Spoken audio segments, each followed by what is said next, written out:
The dust from the departing train hadn't even settled when Penelope Foster realized she'd made the most terrible mistake of her life. Standing alone on the Mineral Park Station platform in Arizona Territory, 1881, she clutched her small valise with white knuckles, watching as the locomotive disappeared into the distance, taking with it her last connection to civilization. The letter in her pocket, the one promising a teaching position and accommodations, suddenly felt as substantial as the wisps of smoke trailing from the train. The train left, and no one looked back. A deep voice observed from behind her. Penelope whirled around to find herself facing a tall man leaning against the weathered wooden wall of the station house. His hat was pulled low, casting shadows across features that seemed carved from the same rugged terrain as the mountains surrounding Mineral Park. "I'm looking right at you," the cowboy said, straightening to his full height. Penelope took an instinctive step backward. "I beg your pardon." The man pushed his hat back, revealing eyes the color of a summer storm. "Most folks who step off that train have someone waiting. Or they catch the first one heading back east when they see what they've gotten themselves into." "I'm not most folks," Penelope replied, trying to hide the tremor in her voice. "I'm the new school teacher." A smile flickered across his face. "That's so. Well, Miss Teacher, you're about 3 months too late. School burned down in July." The blood drained from Penelope's face. "That's impossible. I received correspondence just 3 weeks ago confirming my position."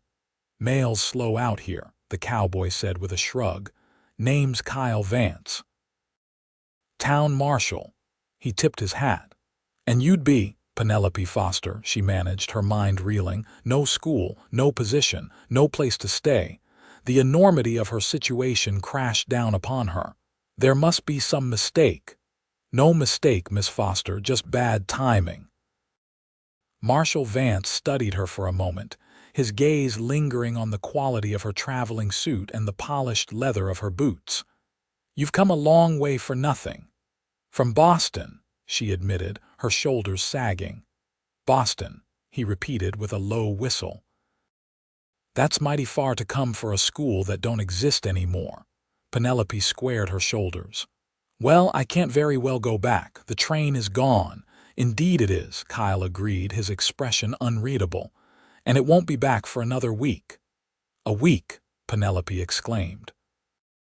"Welcome to Mineral Park, Miss Foster," Kyle said, a hint of amusement in his voice, "where everything takes longer and nothing goes as planned."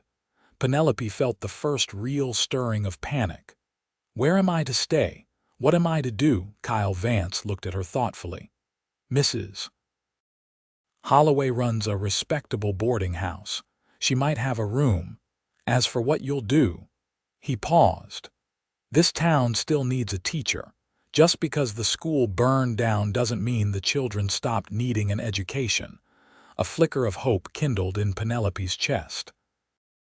"Are you suggesting—" "I'm suggesting you talk to Mayor Thornton before you decide your journey was for nothing," Kyle said. "He's the one who sent for a teacher in the first place."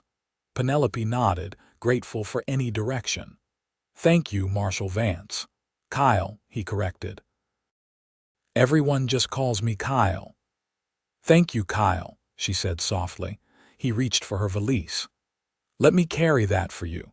Town's not much to look at, but it's home to about 400 souls who might appreciate someone who came all the way from Boston to teach their children."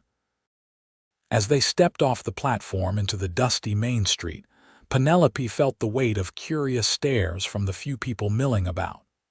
Mineral Park wasn't much more than a wide street lined with wooden buildings, most of which had seen better days.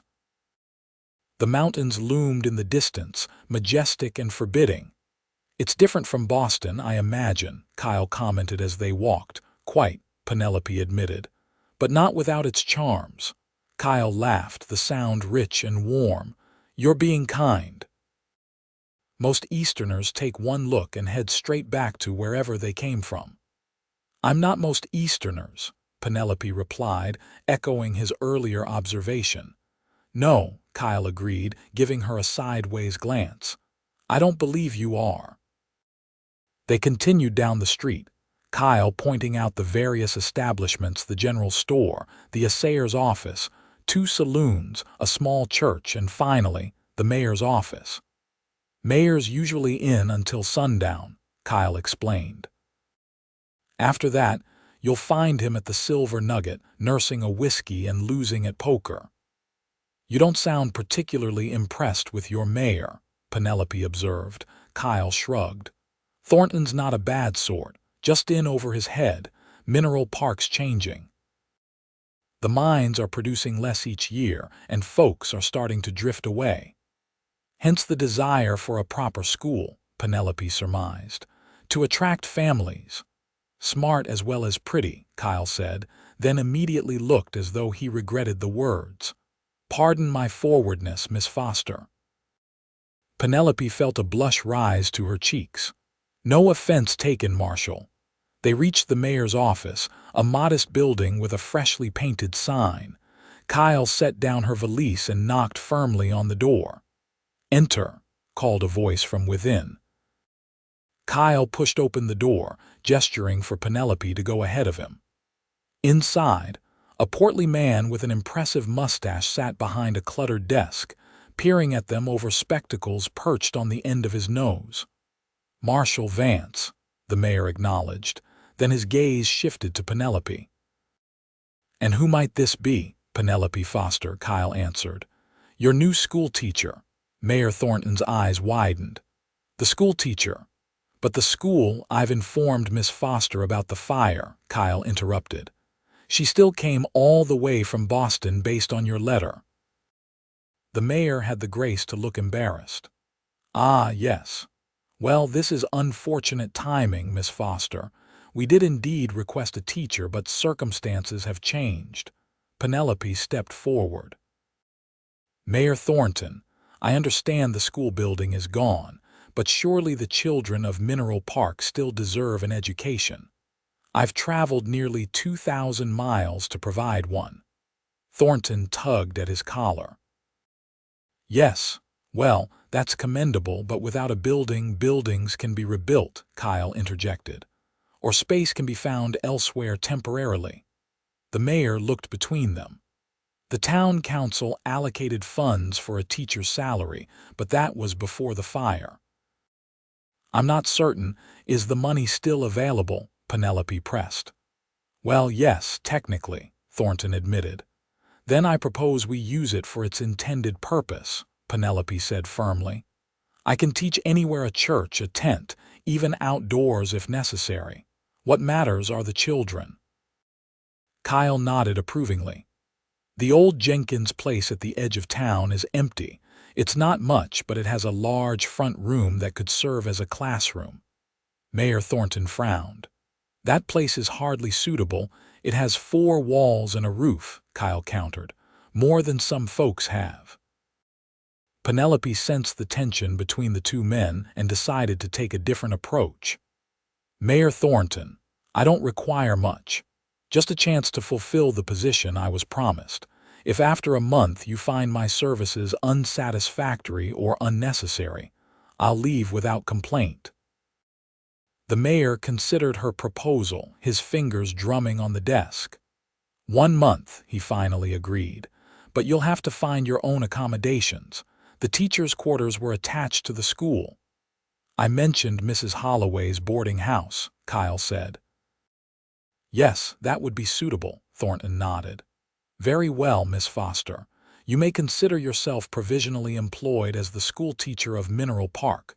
Your salary will be $30 per month, paid at the end of each month. Penelope extended her hand. Thank you, Mayor. You won't regret this decision. Thornton shook her hand somewhat reluctantly. I hope not, Miss Foster. I truly hope not. Outside, Kyle retrieved her valise. That went better than expected, did it? Penelope asked dubiously. Thornton could have sent you packing, Kyle pointed out. Instead, you've got a job and a chance to prove yourself. A job teaching in a building that sounds barely habitable, Penelope sighed. Kyle's expression softened. The Jenkins place isn't so bad. Needs some cleaning up is all. I could help with that. Why would you do that? Penelope asked, genuinely curious. Kyle shrugged. I've got 3 nieces and 2 nephews who need schooling, and I believe in what you said in there. Children deserve an education no matter where they live. Penelope studied him, seeing beyond the dusty clothes and weathered face to something earnest and good. Thank you, Marshal Vance. I accept your offer of assistance. Kyle, he reminded her. Kyle, she echoed with a small smile. Now, perhaps you could show me to Mrs. Holloway's boarding house. It's been a very long journey. Kyle nodded, leading her further down the street. Mrs. Holloway makes the best apple pie west of the Mississippi, he offered, and she doesn't tolerate any nonsense under her roof. She sounds perfect, Penelope said, feeling the weight of the day in her tired limbs. They approached a 2-story white clapboard house set slightly back from the street. A neat garden surrounded it, with late blooming flowers still providing splashes of color against the dusty landscape. This is more civilized than I expected, Penelope admitted. Mrs. Holloway brought Eastern standards with her when she followed her husband out here 20 years ago, Kyle explained. He died in a mine accident 10 years back, but she stayed on, said the West had gotten into her blood. Before they could reach the front door, it swung open to reveal a plump woman with gray hair pulled into a severe bun. She wore a pristine apron over a dark dress and had her hands planted firmly on her hips. Kyle Vance, is that a proper young lady you're escorting to my doorstep? She called out, her voice carrying easily across the yard. Yes, madam, Kyle called back. This here is Miss Penelope Foster. She's our new school teacher. Mrs. Holloway's expression softened immediately. A school teacher? Well, bring her in, bring her in. Poor thing looks exhausted. Kyle shot Penelope an amused glance as they approached the house. Mrs. Holloway, Miss Foster just arrived on today's train to find the school burned down. Mayor Thornton has employed her anyway, but she needs lodging. Of course she does, Mrs. Holloway said, ushering them inside. I've got a lovely room at the back of the house. Gets the morning sun but stays cool in the afternoon. The interior of the boarding house was immaculately clean, with polished wood floors and simple but comfortable furniture. The smell of baking bread and something savory filled the air. Thank you, Mrs. Holloway, Penelope said gratefully. I wasn't certain what I would find when I arrived. Well, you found civilization, dear, Mrs. Holloway assured her, limited as it may be in Mineral Park. Now let me show you to your room and then you must join us for supper. My other boarders are most respectable Mr. Peterson, the banker and doctor, and Mrs. Walsh. Kyle set down Penelope's valise. I'll leave you in Mrs. Holloway's capable hands, Miss Foster. Perhaps tomorrow I can show you the Jenkins place. Yes, thank you, Penelope said. I appreciate all your help today. After Kyle departed, Mrs. Holloway led Penelope upstairs to a small but charming room with a narrow bed, a washstand, a dresser, and a chair by the window that overlooked a small garden. It's lovely, Penelope said sincerely. It's not Boston, Mrs. Holloway replied with a knowing smile, but it's clean and safe. That's all I require, Penelope assured her, sinking gratefully onto the edge of the bed. Mrs. Holloway studied her with kind eyes. Rest a bit before supper. We eat at 6 sharp. She paused at the door. And Miss Foster. Welcome to Mineral Park. We've been needing a school teacher for quite some time. Left alone, Penelope finally allowed herself to feel the full impact of the day's events. She'd arrived expecting a position, accommodations, and a purpose. Instead, she'd found uncertainty, challenges, and a community that seemed both welcoming and wary. And then there was Marshal Kyle Vance, with his storm-colored eyes and unexpected kindness. Penelope unpacked her few belongings, carefully hanging her dresses in the small wardrobe and arranging her books on the windowsill. Among them were McGuffey's readers, a dictionary, a Bible, and several volumes of literature she thought might inspire young minds. As she washed away the dust of travel, Penelope considered her situation. 1 month to prove herself. 1 month to establish a school from nothing. 1 month to convince Mayor Thornton and the people of Mineral Park that education was worth investing in. It was a daunting task, but Penelope Foster had never shied away from challenges. She had come west seeking something more than the stifling propriety of Boston society. She had come seeking purpose and adventure, and it seemed that Mineral Park was determined to provide both in abundance. With renewed determination, Penelope changed into a fresh dress and prepared to meet her fellow boarders, already formulating plans for her makeshift school. Tomorrow, she would see the Jenkins place. Tomorrow, she would begin the supper at Mrs. Holloway's proved to be a far more civilized affair than Penelope had anticipated. The dining room featured a long oak table covered with a crisp white cloth, set with china that, while not the finest, was certainly respectable. Mr. Peterson, the banker, was a thin, serious man who spoke little but nodded approvingly when introduced to the new schoolteacher. Dr. Walsh and his wife were younger than Penelope had expected, perhaps in their early 30s, and Mrs. Walsh's eyes lit up at the mention of a school. "Oh, we've been hoping for proper education in Mineral Park," she exclaimed as she passed a bowl of mashed potatoes. "Our Timothy is 7 now, and all he's had is what I can teach him between my other duties." 7 is an excellent age to begin formal education, Penelope said warmly. "I look forward to having Timothy in my class." "Class?"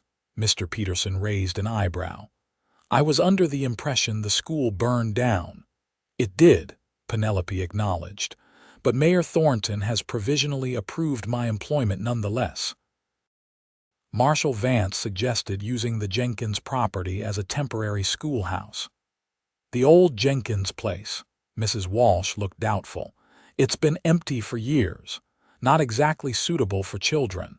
"It can be made suitable," Penelope insisted, "with some cleaning and minor repairs." "Admirable determination," Dr. Walsh commented, "but you'll need more than that. You'll need benches, a blackboard, books, slates."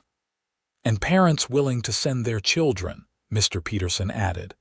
"Many of the miners and ranchers around here don't set much store by book learning." Penelope set down her fork. "Then I shall have to convince them otherwise." Mrs. Holloway, who had been quietly observing the conversation, finally spoke up. "If anyone can do it, I believe Miss Foster can. She has a certain resolve in her eyes." "Thank you, Mrs. Holloway," Penelope said gratefully. "Don't thank me yet," Mrs. Holloway replied. "The path you've chosen won't be easy. Mineral Park is changing. The mines aren't producing like they used to. Some folks are leaving. Others are just hanging on." "All the more reason the children need education," Penelope argued. "Skills that will serve them wherever life takes them." Dr. Walsh nodded approvingly. "Well said, Miss Foster. You can count on our support. Timothy will be your first pupil." "And I know several other families who would welcome schooling for their children," Mrs. Walsh added. "The Millers have 3 children, and the Reeds have twins." Penelope's spirits lifted. "That's wonderful news. I plan to visit the Jenkins place tomorrow to assess what needs to be done. Then I'll begin calling on families with school-age children." "A practical approach," Mr. Peterson conceded. "Though I suggest you start with the Jenkins place early. It's likely in worse condition than you imagine." After supper, Penelope retired to her room, feeling a mixture of apprehension and excitement. The conversation had been enlightening, revealing both potential support and obstacles. She fell asleep planning lessons and imagining the faces of children eager to learn. Morning came with a knock on her door. Mrs. Holloway's voice called through the wood, "Miss Foster, Marshal Vance is downstairs asking for you." Penelope dressed quickly in a practical blue dress with a high collar and simple trim. She pinned her dark hair into a neat bun and splashed cool water on her face before heading downstairs. Kyle Vance stood in the foyer, hat in hand, looking surprisingly fresh despite the early hour. The morning light through the windows caught the auburn highlights in his brown hair. "Good morning, Miss Foster," he greeted her. "I thought we might visit the Jenkins place early before the day heats up." "That's very thoughtful, Marshal," she replied. "I'm eager to see it." Mrs. Holloway appeared from the kitchen, wiping her hands on her apron. "Not before breakfast, you're not. Both of you come eat. I've made flapjacks." Kyle opened his mouth as if to protest, but Mrs. Holloway's stern look silenced him. "Yes, madam," he said meekly, and Penelope had to stifle a laugh at seeing the town marshal so easily commanded. Over a hearty breakfast of flapjacks, bacon, and strong coffee, Penelope asked Kyle about the Jenkins property. "It belonged to old Ezra Jenkins," Kyle explained. "He came out here in '62, built that place, and started a small trading post. Did well for a few years, then the silver strike happened, and bigger operations moved in. Ezra held on until '79, then headed to California to live with his daughter." "And no one has occupied it since?" Penelope asked. "It's been used for storage mostly," Kyle admitted. "Town owns it now." "Ezra couldn't find a buyer when he left. So it's been empty for 2 years, Penelope mused. "That's not so terrible." Kyle and Mrs. Holloway exchanged a look that made Penelope's heart sink. "The roof is sound," Kyle offered, "and the walls, it's mostly dust and critters we'll be dealing with." "Critters?" Penelope echoed faintly. "Nothing a good broom can't handle," Mrs. Holloway assured her, refreshing her coffee cup. After breakfast, they set out for the Jenkins property, which stood at the eastern edge of town. As they walked, Penelope noticed more activity in Mineral Park than she had the previous evening. Shopkeepers were opening their establishments, a wagon loaded with lumber rumbled past, and women were sweeping their porches. "It looks more alive in the daylight," Penelope observed. "Mineral Park's not dead yet," Kyle agreed. "Just changing. The big silver veins played out, but there's still enough to keep the smaller operations going, and we've got ranches in the surrounding valleys." "How long have you been marshal?" Penelope asked. 3 years, Kyle replied. "Before that, I rode with the Arizona Rangers for a spell, and before that," he hesitated, "I had other occupations." Something in his tone discouraged further inquiry, so Penelope changed the subject. "Tell me about the children I might be teaching." Kyle's expression brightened. "There's probably 20 or 30 school-age children within riding distance of town. My sister's kids, I mentioned they live with me since she passed 2 years ago. The oldest, Abigail, is 14, smart as a whip. Then there's Daniel, 12, Matthew, 10, Sarah, 8, and little Emma, who's just 6. 5 children," Penelope was impressed. "That must keep you busy." "My housekeeper, Mrs. Reynolds, does most of the day-to-day looking after," Kyle admitted. "I'm not home as much as I should be." "But they're good kids." "I look forward to meeting them," Penelope said sincerely. They rounded a bend in the road and Kyle pointed ahead. "There it is. The Jenkins place." Penelope's heart sank as she took in the dilapidated building. The 2-story structure had once been painted white, but the paint had long since peeled away, leaving weathered gray wood exposed to the elements. The porch sagged on one side, and several windows were broken. Weeds had overtaken what might once have been a garden. "It's—" Penelope struggled to find something positive to say. "A mess," Kyle finished for her. but fixable. He led her up the creaking steps and pushed open the front door, which hung slightly askew on its hinges. Inside, the large front room was dusty and cluttered with broken furniture and crates, but Penelope could see the potential. High ceilings, large windows that would provide good light, and enough space for at least 20 students. The trading post was here, Kyle explained, gesturing around the main room. Living quarters were upstairs and in the back. Penelope walked carefully through the space, mindful of debris underfoot. It could work, she said, her determination returning, with some cleaning and repairs. That's the spirit, Kyle approved. I can round up some men to help with the heavy work. The Ladies' Aid Society might be willing to assist with the cleaning. Penelope turned to him, touched by his support. Why are you helping me, Marshal Vance? You barely know me. Kyle looked momentarily uncomfortable with the direct question. Like I said, my nieces and nephews need schooling. And he paused, seeming to choose his words carefully. And I admire what you're trying to do, coming all this way, not giving up when things didn't turn out as expected. Thank you, Penelope said softly. Kyle cleared his throat. Well, let's take a look upstairs. If we're going to make this work, we need to know what we're dealing with. The upstairs proved to be in slightly better condition than the main floor. 3 rooms, all dusty but structurally sound, with intact windows and solid floors. This could be used for smaller groups, Penelope suggested, walking through the largest of the rooms. Or perhaps for storing supplies. Or living quarters, Kyle suggested. For the teacher. Penelope looked at him in surprise. You think I should live here? It would be practical, Kyle pointed out. And once it's cleaned up, it could be quite comfortable. Penelope considered the idea. Living above the school would certainly be convenient, and it would save her the cost of boarding with Mrs. Holloway indefinitely. Perhaps, she conceded. But first things first, we need to make the main room suitable for classes.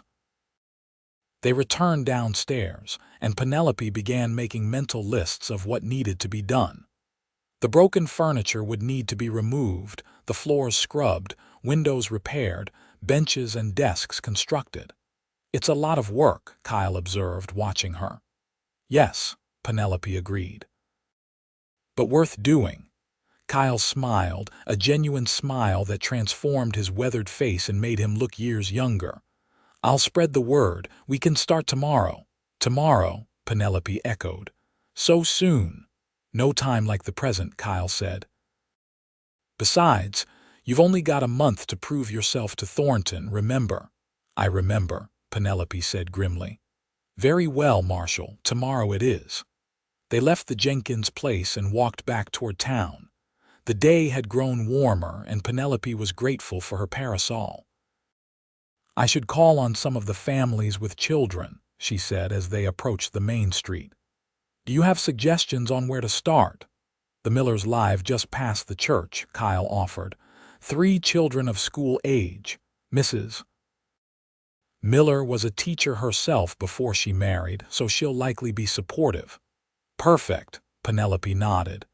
And your nieces and nephews, when might I meet them? Come for supper tonight, Kyle said. Mrs. Reynolds always cooks enough to feed an army. Penelope hesitated, conscious of propriety. I wouldn't want to impose. It's not an imposition, Kyle assured her. The children would be delighted to meet their new teacher, and Mrs. Reynolds is always complaining that we need more female company. In that case I accept, Penelope said with a smile. What time should I arrive? 6 o'clock, Kyle replied. My place is at the north end of town, the white house with the blue door and the big oak tree out front. You can't miss it. They parted ways at Mrs. Holloway's, with Kyle heading toward his office and Penelope going inside to freshen up before beginning her visits to prospective students' families. Mrs. Holloway met her in the foyer. Well, how bad is it? Not beyond salvation, Penelope answered honestly. But it will require significant work. And Marshal Vance, he's being helpful, very, Penelope confirmed. He's organizing men to begin work tomorrow, and he's invited me to supper tonight to meet his nieces and nephews. Mrs. Holloway's eyebrows rose slightly. Has he now? That's interesting. He mentioned they'll be among my students, Penelope explained, feeling oddly defensive. It's a professional courtesy. Of course, dear, Mrs. Holloway said, but her knowing smile suggested she thought otherwise. You should wear your green dress tonight. It brings out the color in your eyes. Penelope chose not to respond to the suggestion. Instead, she asked for directions to the Miller residence and set out on her first recruitment visit.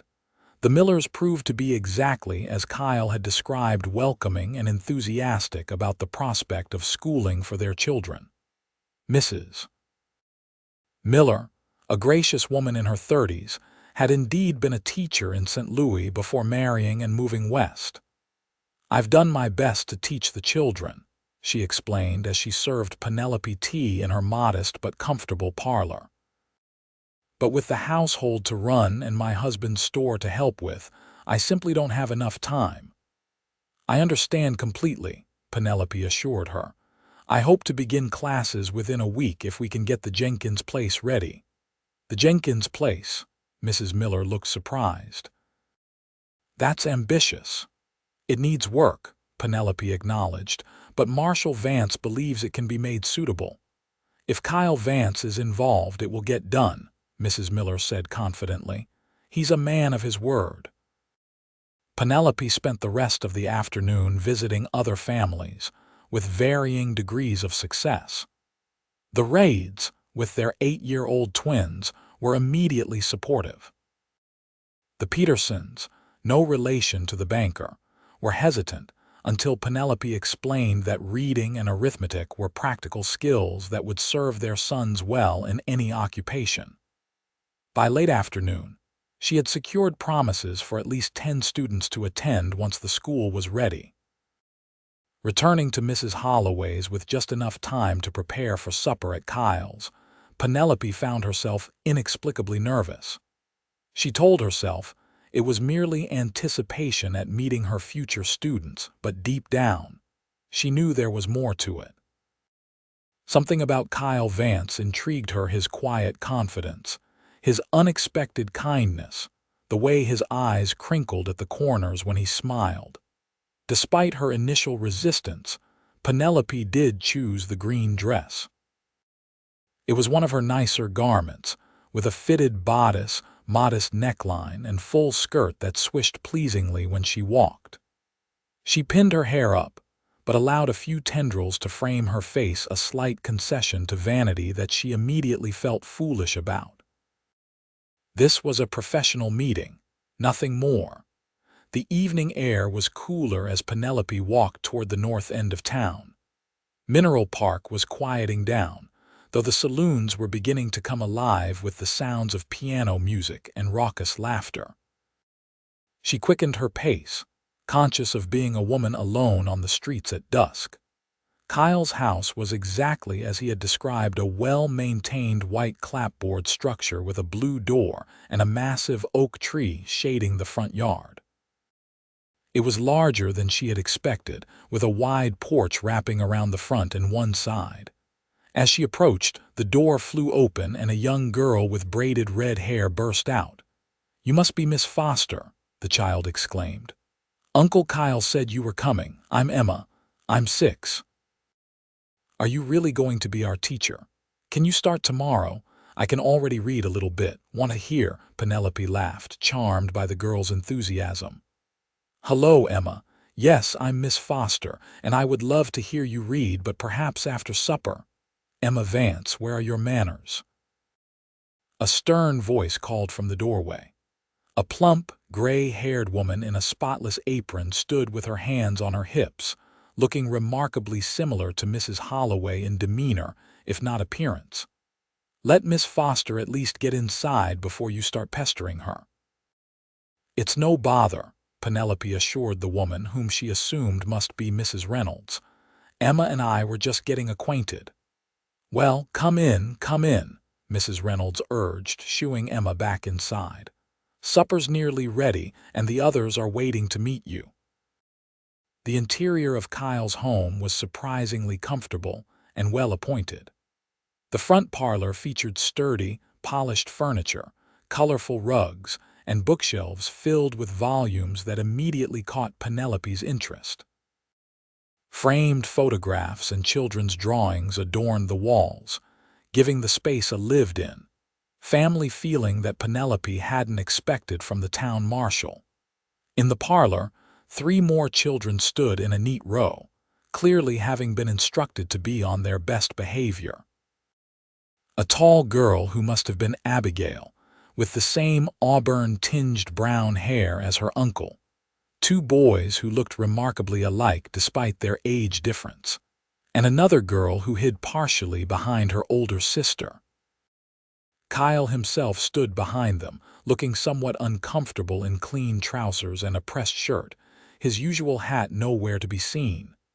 "Miss Foster," he greeted her, "welcome to our home. You've met Emma. This is Abigail, Daniel, Matthew, and Sarah." "It's a pleasure to meet all of you," Penelope said warmly. "Your uncle has told me so much about you." "Are you really going to teach school in the old Jenkins place?" Daniel asked, his skepticism evident.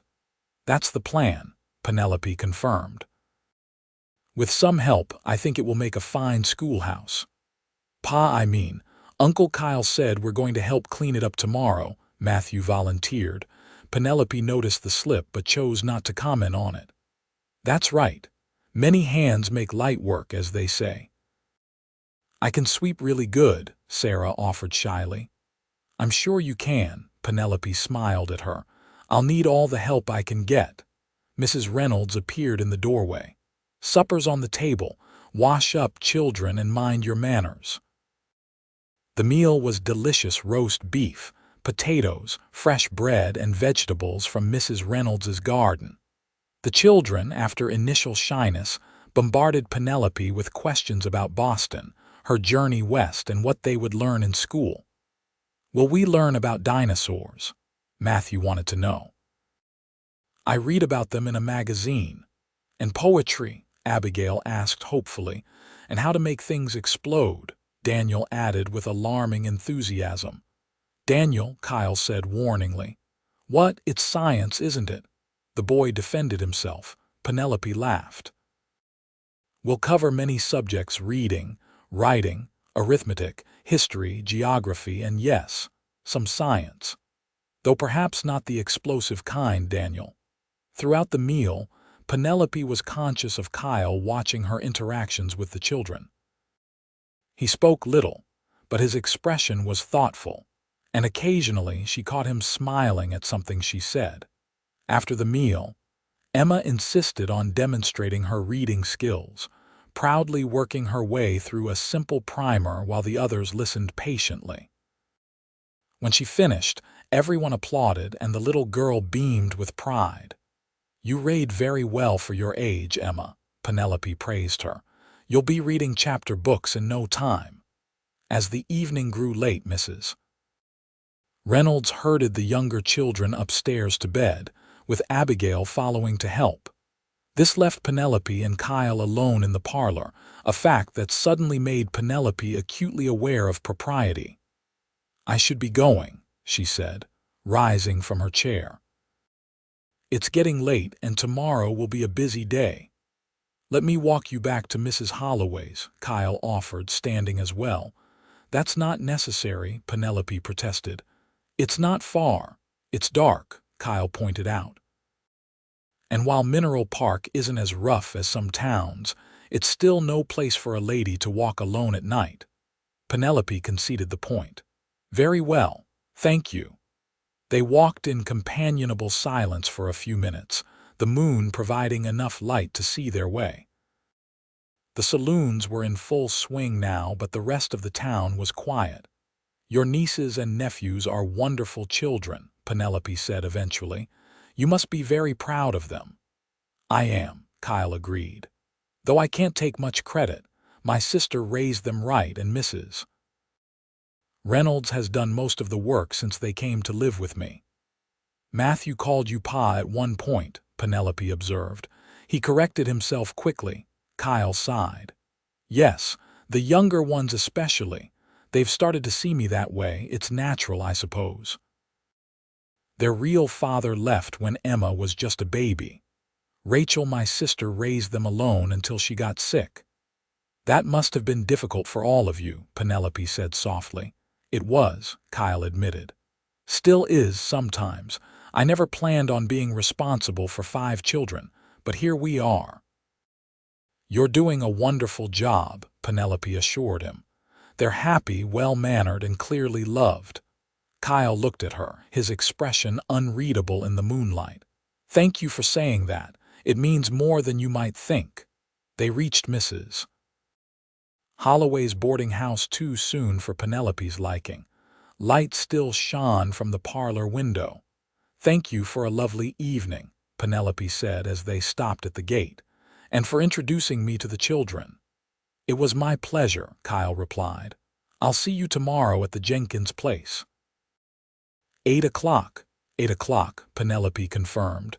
Good night, Marshal Vance. Kyle, he reminded her. Good night, Miss Foster.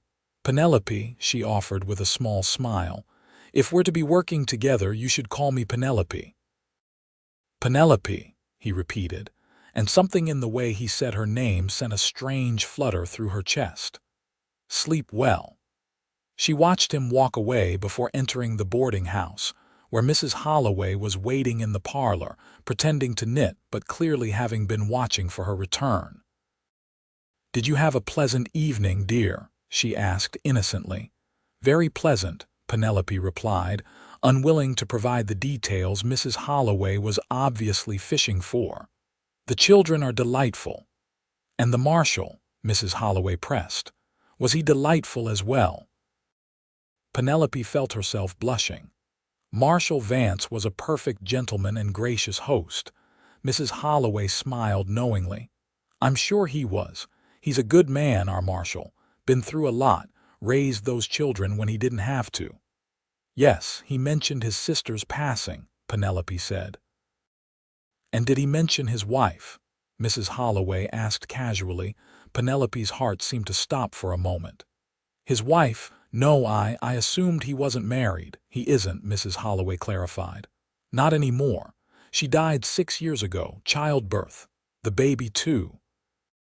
How terrible, Penelope said softly, her heart aching for the loss Kyle must have endured. It was, Mrs. Holloway agreed. Changed him. He left Mineral Park for a few years after that, rode with the Rangers, as he probably told you, came back when his sister fell ill to help with the children.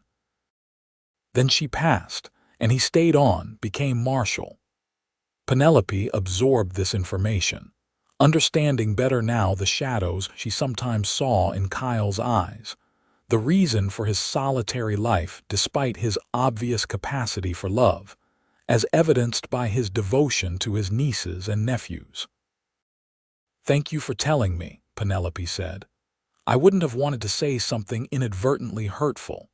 Mrs. Holloway patted her hand. You're a kind soul, Miss Foster. Now you should get some rest. I hear tomorrow's going to be a busy day at the Jenkins place.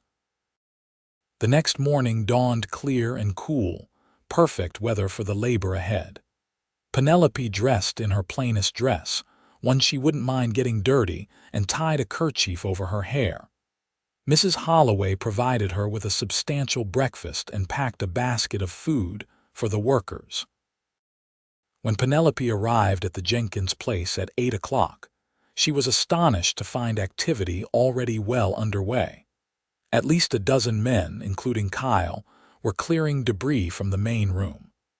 Women in practical dresses and aprons were attacking the dust and cobwebs with brooms and mops. Even children were helping, carrying smaller items outside or fetching water from a nearby well. Kyle spotted her and came to the door, wiping sweat from his brow. Good morning. We got an early start. I see that, Penelope said, amazed by the transformation already taking place. I don't know what to say. This is overwhelming, Kyle shrugged. Word spread. Turns out a lot of folks are interested in having a school. Miss Foster, Emma's voice called out. The little girl ran to her, face smudged with dust but beaming. I'm helping, see. She held up a small broom proudly. You're doing a wonderful job, Emma. Penelope praised her. Throughout the day, more people arrived to help. The local carpenter, Mr. Collins, showed up with lumber and tools to repair the broken windows and the sagging porch. The blacksmith brought iron brackets to reinforce the structure where needed.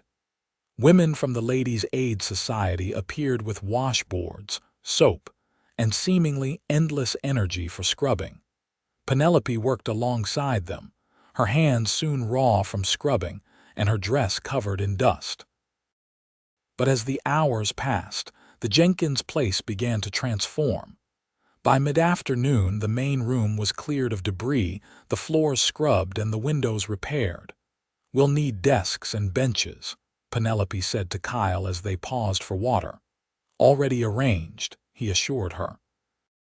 Collins is going to start on them tomorrow. The church has some benches they're not using that we can borrow in the meantime. And a blackboard, Penelope asked hopefully. Dr. Walsh is donating one. Used it for medical lectures when he first came to town, Kyle explained. It's not large, but it'll do for now. Penelope shook her head in wonder. I don't know how to thank everyone. This is beyond anything I expected. Mineral Park takes care of its own, Kyle said simply, and you're one of us now. The words warmed Penelope more than they should have. One of us. She'd never felt that sense of belonging in Boston, despite living there all her life. By sunset, the main floor of the Jenkins place was transformed. The walls had been wiped down, the floor swept and mopped, the windows cleaned and repaired. The broken furniture had been removed, and the church benches were already in place, arranged in neat rows. What do you think? Kyle asked as they stood in the doorway, surveying the day's work. It's miraculous, Penelope said honestly. I never imagined so much could be accomplished in one day. The upstairs still needs work, Kyle cautioned, but the main room is almost ready for classes. People were beginning to depart, tired but satisfied with their day's labor. Mrs. Reynolds appeared, herding the Vance children toward home. Will you join us for supper again, Miss Foster? She called out. Penelope looked to Kyle, who nodded encouragingly.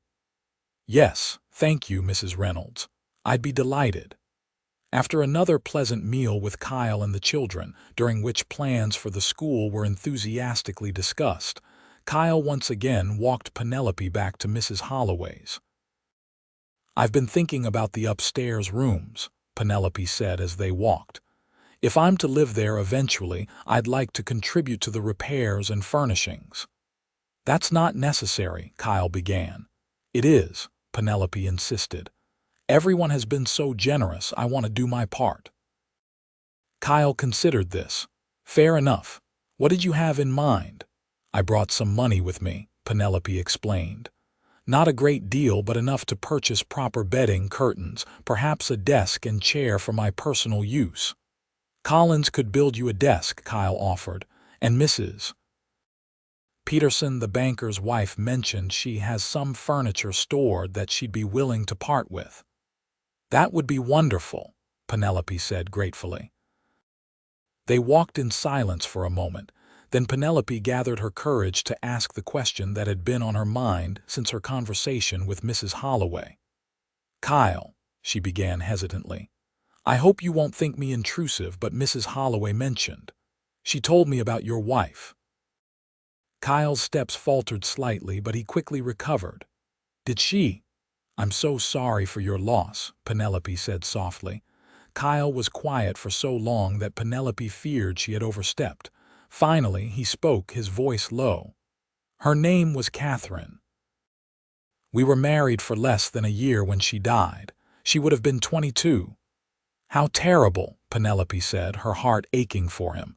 It was a long time ago, Kyle said, his tone suggesting the opposite. 6 years. Some wounds never fully heal, Penelope observed gently. Kyle glanced at her. You speak from experience, my father, Penelope explained.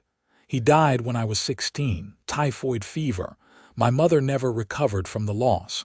She passed away 2 years ago. I'm sorry, Kyle said, and she could tell he meant it. It's why I came west, Penelope admitted. There was nothing holding me in Boston anymore. No close family. No real connections. Just a life of teaching other people's children in a school where tradition mattered more than actual learning. And now you're here, starting a school from nothing, Kyle observed. That takes courage. Or foolishness, Penelope said with a small laugh.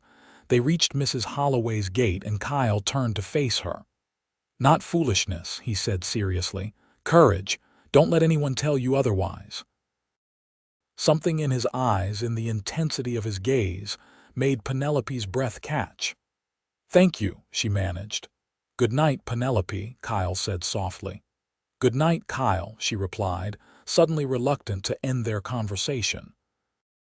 But propriety demanded they part, so Penelope entered the boarding house, her mind full of the day's accomplishments and the growing complexity of her feelings for Kyle Vance. The next week passed in a whirlwind of activity. Each day brought further improvements to the Jenkins place. Mr. Collins and his apprentice built simple but sturdy desks and benches. Dr. Walsh delivered the promised blackboard. Mrs. Peterson's stored furniture turned out to be a beautiful oak desk, a comfortable chair, and a small bookcase, all of which were moved into the largest upstairs room for Penelope's use. Penelope spent her days supervising the work on the school, meeting with prospective students and their parents, and planning lessons. Word had spread throughout the area, and by the end of the week, she had commitments from 24 students ranging in age from 6 to 16. Kyle was a constant presence, stopping by the Jenkins place several times a day between his marshal duties to check on progress and lend a hand where needed. Penelope found herself looking forward to these visits more than she cared to admit. On Saturday, a full week after her arrival in Mineral Park, Penelope stood in the completed schoolroom, marveling at the transformation. The once dilapidated space was now clean and orderly, with rows of desks facing the blackboard, a teacher's desk on a small raised platform, and even curtains at the windows, donated by the Ladies' Aid Society. What do you think? Kyle asked, coming to stand beside her. It's perfect, Penelope said, her voice thick with emotion. I can't believe how much has been accomplished in just 1 week. The upstairs is coming along too, Kyle reminded her. Another few days and you can move in if you want to. Penelope nodded. The second floor was indeed taking shape as comfortable living quarters. The largest room, intended as her bedroom and sitting room, had been thoroughly cleaned and furnished with the desk, chair, and bookcase from Mrs. Peterson, plus a bed frame awaiting a mattress promised by Mrs. Walsh. A smaller room was being outfitted as a kitchen, and the third would serve as a spare bedroom or storage. I think I'll be ready to start classes on Monday, Penelope decided. Monday? Kyle looked surprised. Are you sure that's enough time? The schoolroom is ready, Penelope pointed out. I have my teaching materials. The students are eager to begin. Why wait? Kyle smiled, that genuine smile that always made her heart beat faster. Monday it is, then. The children will be thrilled. I should put up a notice, Penelope mused, to make it official. I'll take care of that, Kyle offered. I'm heading to the general store anyway. Mr. Henderson has paper and can help with posting it around town. Thank you, Penelope said gratefully. Classes will begin at 8 o'clock and end at 3 with an hour break for lunch. As Kyle turned to leave, Penelope impulsively caught his arm. Kyle, wait. He looked at her questioningly. I just wanted to say. Penelope hesitated, suddenly self-conscious. I couldn't have done any of this without your help. You've been extraordinary. Kyle's expression softened. You're the extraordinary one, Penelope. Coming out here alone, not giving up when things went wrong, inspiring the whole town to help. I just did what anyone would do. No, Penelope shook her head. Not anyone. You. Something shifted in Kyle's gaze, a warmth that made Penelope acutely aware of how close they were standing. For a moment, she thought he might say more, or perhaps even. But then he stepped back, clearing his throat. I should get that notice taken care of, he said, his voice slightly rough. I'll see you later. Penelope watched him go, a mixture of disappointment and relief washing over her. Whatever was growing between them was complicated by so many factors: her position as the town's teacher, his responsibilities as marshal and guardian to 5 children, the shadows of their respective pasts. On Monday morning, Penelope stood nervously at the door of her new school, watching as students began to arrive. Some came on horseback, others in wagons with parents, and those who lived in town walked. They ranged from Emma's wide-eyed excitement to the barely concealed skepticism of the older boys. At precisely 8 o'clock, Penelope rang the small bell that had been mounted outside the door, signaling the start of the first day of school in Mineral Park. The students filed in, finding seats while parents and other curious townspeople gathered outside to witness the historic moment. Good morning, students, Penelope greeted them, her voice clear and confident despite the butterflies in her stomach. Welcome to the first day of school. I am Miss Foster, and I am honored to be your teacher. 24 pairs of eyes stared back at her, expressions ranging from eager to wary to openly rebellious. Penelope recognized this as the first test of her authority and mettle. Before we begin with our lessons, I would like to establish some rules and expectations, she continued. First, in this classroom, everyone deserves respect from me to you to me, and from each of you to one another. She proceeded to outline her expectations for behavior, homework, and participation, then had each student stand and introduce themselves. As predicted, the younger children were enthusiastic, the middle-aged ones cautiously interested, and the teenagers, particularly the boys, resistant. This is a waste of time, muttered James Miller, a 16-year-old whose father ran the general store. I should be working, not sitting here like a child. Learning is never a waste of time, James, Penelope replied calmly, and education is not just for children. Men and women continue to learn throughout their lives if they're wise. My pa says book learning won't help me run a store, James challenged. Perhaps you could ask your father how he keeps track of inventory, orders supplies, or calculates profit, Penelope suggested. Those tasks require the very skills we'll be developing in this school. James had no immediate response to this, and Penelope moved on with the lesson. She had decided to begin with an assessment of each student's current knowledge and abilities, dividing them into groups for different activities while she circulated, observing and making notes. By lunchtime, Penelope had a fairly clear picture of the educational landscape before her. Some of the children, like Abigail Vance, had clearly received consistent instruction, while others could barely recognize their letters. The range of abilities would make teaching challenging, but not impossible. The students ate their packed lunches outside under the oak tree that shaded the schoolyard, while Penelope remained inside, reviewing her notes and adjusting her afternoon plans. She was so absorbed in her work that she didn't notice Kyle's arrival until he spoke. "How's it going?" he asked from the doorway. Penelope looked up with a start, then smiled. "Better than I expected, actually. There's a wide range of abilities, but everyone seems willing to try. Even James Miller." Kyle raised an eyebrow. "You heard about that?" Penelope asked. Small town, Kyle reminded her with a grin. Besides, I may have been keeping an eye on things from across the street. James will come around, Penelope said confidently.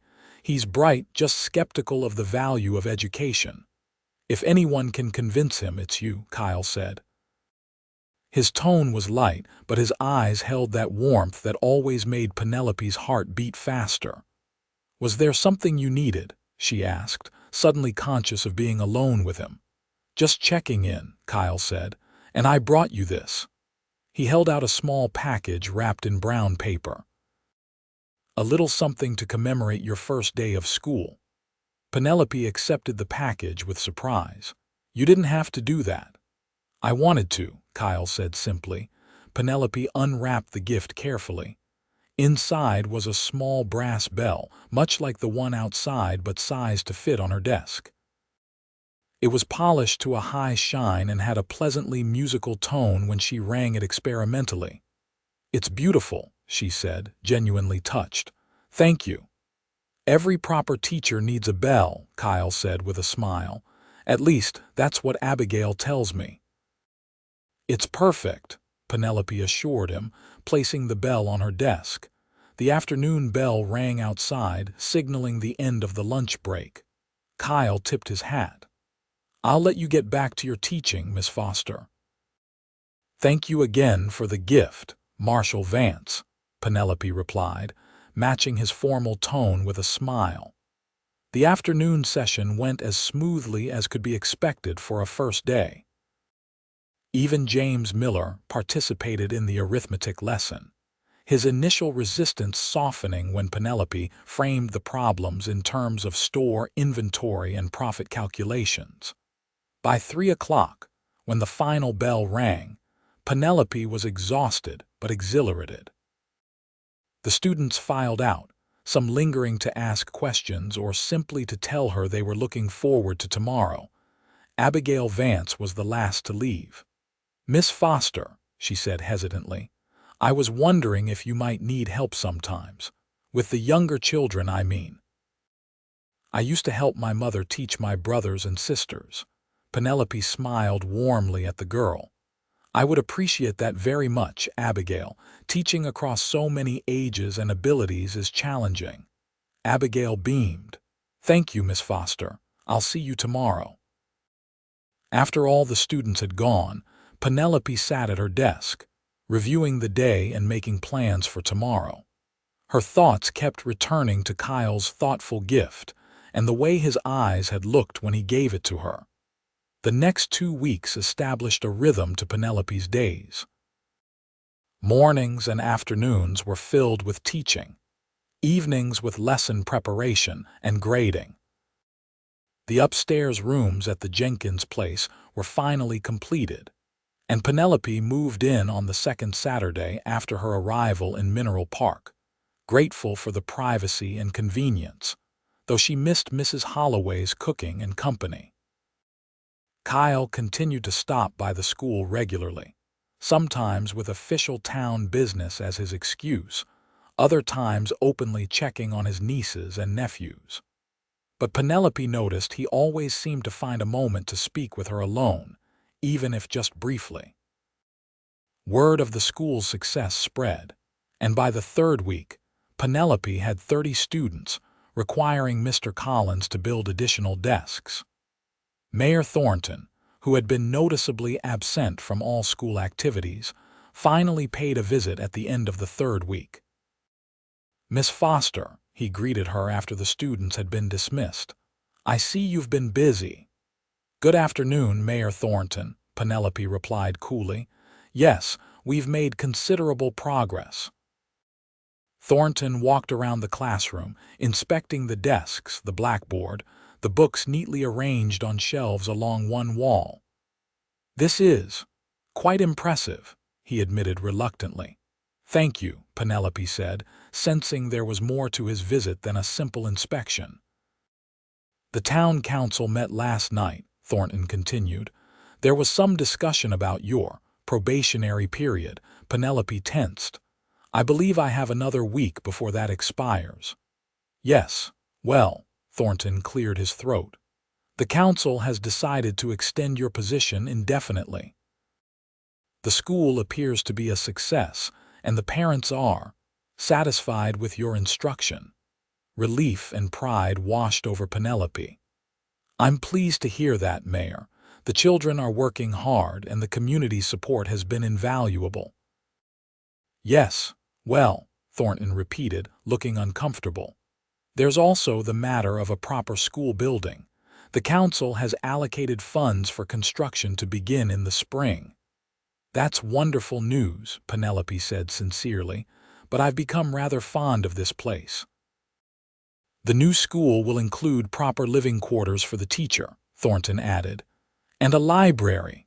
A library. Penelope couldn't hide her excitement at this prospect.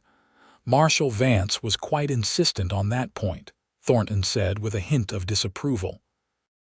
He seems to have taken a particular interest in educational matters lately. Penelope felt a blush rising to her cheeks, but maintained her professional demeanor. Marshal Vance has been very supportive of the school, as have many townspeople. Indeed, Thornton said dryly.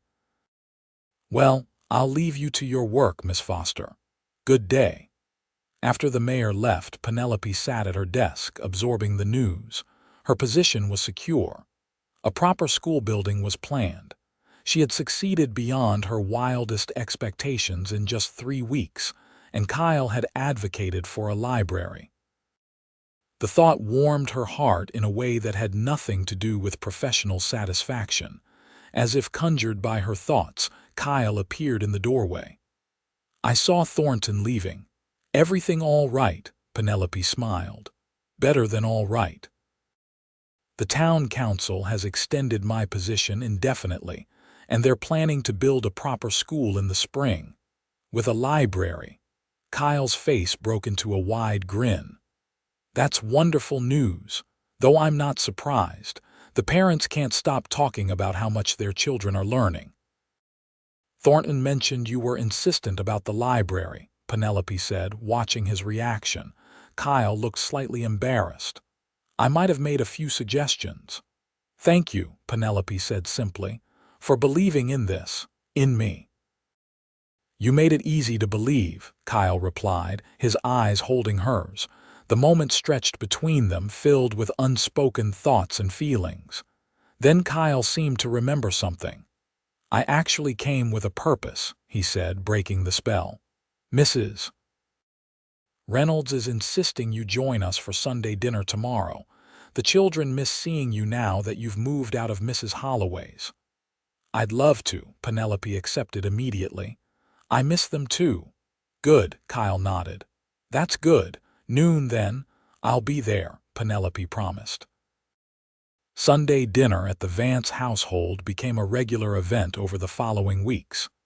Penelope found herself looking forward to these occasions more than anything else: the lively conversation, the children's antics, Mrs. Reynolds's excellent cooking, and most of all, the time spent with Kyle.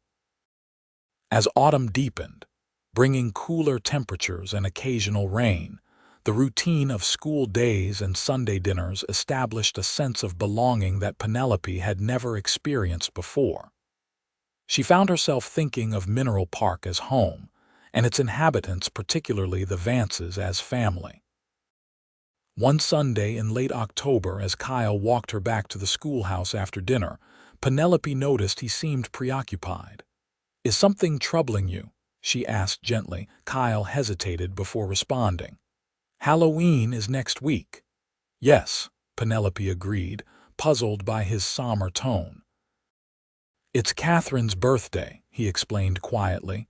She would have been 28. Oh, Kyle, Penelope said softly, understanding his mood immediately. I'm so sorry. They walked in silence for a moment before Kyle spoke again. The first few years, I couldn't bear to be around anyone on that day. I'd ride out into the mountains and stay until it passed. But now, with the children, you need to be present for them, Penelope finished for him. Kyle nodded. They don't know about Catherine or the baby. It never seemed right to burden them with my past when they were dealing with their own grief over their mother. Perhaps sharing your experience might help them, Penelope suggested carefully. Knowing that you understand loss firsthand, Kyle considered this. Maybe. But I'm not sure I know how to talk about it, even after all these years. Would it help to talk about her with me? Penelope offered. Kyle looked at her, surprise and gratitude in his eyes. You wouldn't mind? Of course not, Penelope assured him. I'd like to know about her, if you're willing to share.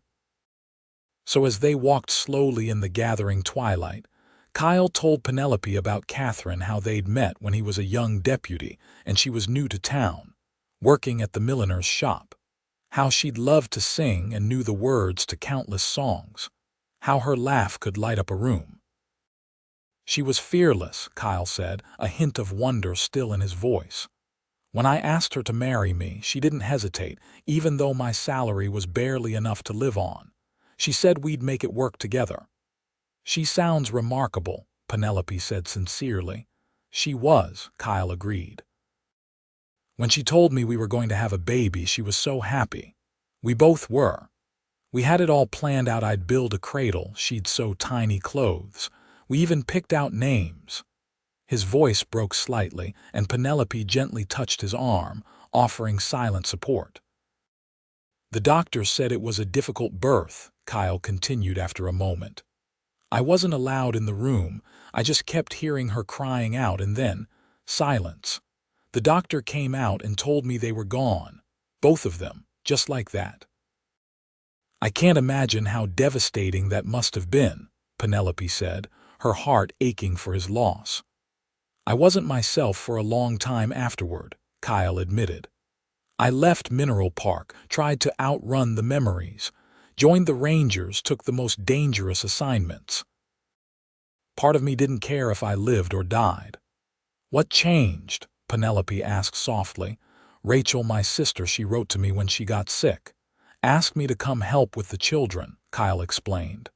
At first, I just did it out of obligation, but then I realized those kids needed me. Really needed me. It gave me a purpose again. They had reached the schoolhouse, but neither made a move to end their conversation. Instead, they sat on the porch steps, the evening air cool but not uncomfortable. Thank you for telling me about Catherine, Penelope said, and for trusting me with your feelings. It's strange, Kyle mused. I haven't talked about her in years, but with you it feels right. The implication of his words hung in the air between them. Penelope felt her heart beating faster but didn't trust herself to speak. Penelope, Kyle said, his voice low and serious, I need to tell you something else. Yes, she managed, her throat suddenly dry. These past weeks, seeing you with the children, watching you build something meaningful here in Mineral Park, it's made me feel things I thought were gone forever. Penelope's breath caught. What sort of things? Hope, Kyle said simply. Happiness. The possibility of a future that includes more than just duty and responsibility. Kyle, Penelope began, not sure what she wanted to say but feeling she needed to say something. You don't have to respond, Kyle assured her quickly. I know this is sudden and perhaps unwelcome. I needed you to know. It's not unwelcome, Penelope said softly. Not at all, but it is. Complicated, Kyle nodded. Because of your position as teacher, because of the children. Because of our pasts. Yes, Penelope agreed. All of those things. And because I've only known you for a month, even though it feels like much longer. I understand, Kyle said, and she could tell he meant it. I'm not asking for anything, Penelope. I just wanted to be honest about my feelings. I appreciate that, Penelope said. And I want to be honest too. I care for you, Kyle, more than I probably should after such a short time, but I need to be cautious, for both our sakes. Kyle took her hand in his touch gentle but warm. We can take all the time you need. I'm not going anywhere. The simple declaration meant more to Penelope than flowery words or grand gestures ever could. This man, who had lost so much and carried such responsibility, was offering her patience and understanding along with his heart. Thank you, she whispered. They sat in companionable silence for a few minutes, hands still joined, watching as the first stars appeared in the darkening sky. Finally, Kyle rose reluctantly. "I should get back," he said. "Mrs. Reynolds will be wondering where I am." "Of course." Penelope stood as well. "Thank you for dinner and for the conversation." "Will you be all right here alone?" Kyle asked, looking at the schoolhouse with concern. "I've been fine for weeks," Penelope reminded him with a smile. "The Jenkins place and I have come to an understanding," Kyle chuckled. "I suppose you have. Still, if you ever feel unsafe, you'll be the first person I call," Penelope promised. Their goodbye was awkward but sweet, neither quite sure how to end the evening after such revelations. Finally, Kyle simply tipped his hat and turned to go, looking back once with a smile that stayed with Penelope long after he'd disappeared from view. Halloween arrived with clear skies and a crisp breeze. Penelope had planned special activities for her students, including stories about the origins of the holiday and simple crafts for the younger children. As expected, Kyle didn't visit the school that day, but Abigail mentioned that her uncle was having a difficult day when Penelope quietly inquired. After school, Penelope debated whether to respect Kyle's need for privacy or to offer her support. In the end, concern won out and she decided to pay a brief visit to the Vance house, ostensibly to drop off some books she'd promised to loan Abigail. Mrs. Reynolds answered the door, looking relieved to see her. "Miss Foster, I'm so glad you've come. The children are fretting because the marshal's locked himself in his study and I don't know what to tell them." "Is he all right?" Penelope asked, worry creasing her brow. "Physically, yes," Mrs. Reynolds sighed. "But days like this, the grief catches up to him. Usually he rides out, stays away till it passes. But this year he promised the children he'd take them to the Halloween gathering at the church tonight." "May I speak with him?" Penelope requested. Mrs. Reynolds hesitated, then nodded. "It can't hurt to try. His study is down the hall, last door on the left." Penelope approached the closed door with trepidation, uncertain of her welcome but determined to offer what comfort she could. She knocked softly. "I said I want to be left alone, Mrs. Reynolds." Kyle's voice came through the door, strained and rough. "It's Penelope," she called quietly. There was a long silence, then the sound of a chair scraping across the floor. The door opened to reveal Kyle, his face haggard, eyes red-rimmed. "Penelope," he said, surprise evident in his tone. "What are you doing here?"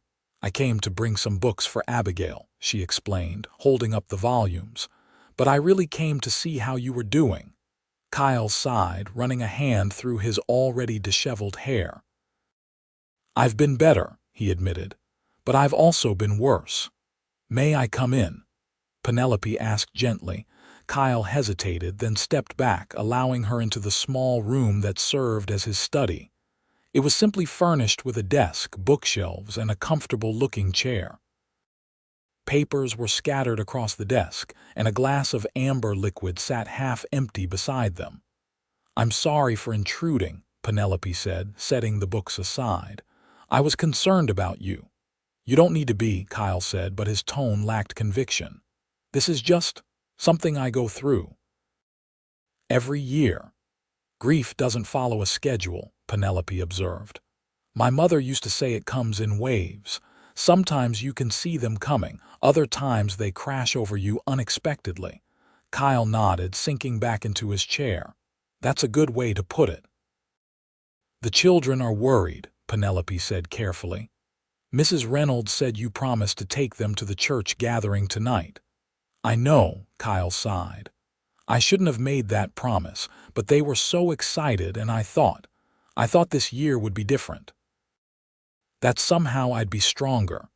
"You are strong, Kyle," Penelope said firmly.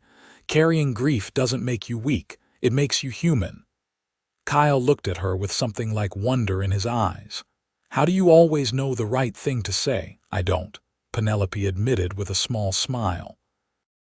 I just speak from the heart. The children deserve better than this, Kyle said, gesturing to himself. They deserve someone who doesn't fall apart on them. They deserve someone who loves them enough to try, even when it's hard, Penelope countered, which is exactly what you're doing. Kyle was silent for a moment, considering her words. I should get cleaned up, he finally said. The gathering starts in an hour. Would you like me to accompany you? Penelope offered, as a friend and an extra pair of hands with the children. Relief washed over Kyle's face. Would you? That would. That would help immensely. Of course, Penelope smiled. I'll wait in the parlor while you prepare. The Halloween gathering at the church was a simple but joyous affair. The children of Mineral Park, dressed in homemade costumes, played games, bobbed for apples, and listened to mildly frightening stories told by the older members of the community. Kyle's nieces and nephews were delighted by the festivities, and seeing their joy seemed to lift some of the weight from Kyle's shoulders. Throughout the evening, Penelope stayed close to Kyle, offering quiet support whenever his expression grew distant. By the time they walked the sleepy children home, a sense of companionable ease had settled between them. Thank you for tonight, Kyle said as they stood on his porch, the children already inside with Mrs. Reynolds. I couldn't have done it without you. You could have, Penelope assured him. But I'm glad I could help make it easier. Kyle reached out, hesitantly taking her hand. You did more than that, Penelope. You reminded me that life goes on, that it's okay to honor the past without being trapped by it. The moment felt significant, a turning point in their relationship. Penelope squeezed his hand gently.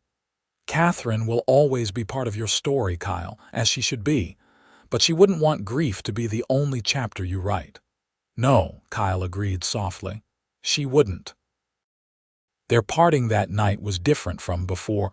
Kyle brought Penelope's hand to his lips in a gesture both old-fashioned and intimate.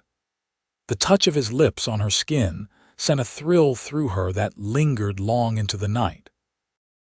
November brought colder weather and the first dusting of snow to Mineral Park. The school continued to thrive, with Penelope introducing special activities for Thanksgiving and organizing a recitation for parents to showcase what the students had learned. Kyle's visits became more frequent and less disguised as official business, a development that did not go unnoticed by the townspeople. People are talking, Mrs. Holloway informed Penelope during one of their weekly teas. About you and the marshal. I'm aware, Penelope replied calmly. Small towns run on gossip. It's not just gossip, dear, Mrs. Holloway pointed out. There's truth to it, isn't there? Penelope sipped her tea, considering how much to reveal. Kyle and I have grown close, she admitted, but we're proceeding cautiously. There's much to consider: my position as teacher, his responsibilities as marshal and guardian. Bah, Mrs. Holloway waved dismissively. Those are just excuses. If two people care for each other, they find a way to make it work. It's not that simple, Penelope protested. It never is, Mrs. Holloway agreed. But it's never as complicated as we make it out to be, either. The older woman's words stayed with Penelope throughout the week, resurfacing during quiet moments as she graded papers or prepared lessons. Was she making things more complicated than they needed to be? Was she allowing fear of judgment, of uncertainty, of potential heartbreak to stand in the way of happiness? These questions were still swirling in her mind when Sunday dinner arrived. The meal was as lively as ever, with the children chattering about school projects and upcoming Christmas festivities. Kyle, Penelope noticed, seemed unusually quiet, watching her with an intensity that both thrilled and unnerved her. After dinner, while the children helped Mrs. Reynolds with the dishes, Kyle invited Penelope to join him in the parlor. I've been thinking, he said once they were seated. About us. Penelope's heart quickened. Oh, yes, Kyle took a deep breath. I know we agreed to take things slowly and I respect that. But I also want to be clear about my intentions, Penelope. I care for you deeply. More than I thought possible after Catherine. I care for you too, Penelope said softly. The thing is, Kyle continued, life out here is unpredictable, dangerous sometimes. I've learned not to take time for granted. He reached into his pocket and withdrew a small box. This belonged to my grandmother. I'd like you to have it. Penelope's hands trembled slightly as she accepted the box. Inside was a delicate silver locket on a fine chain.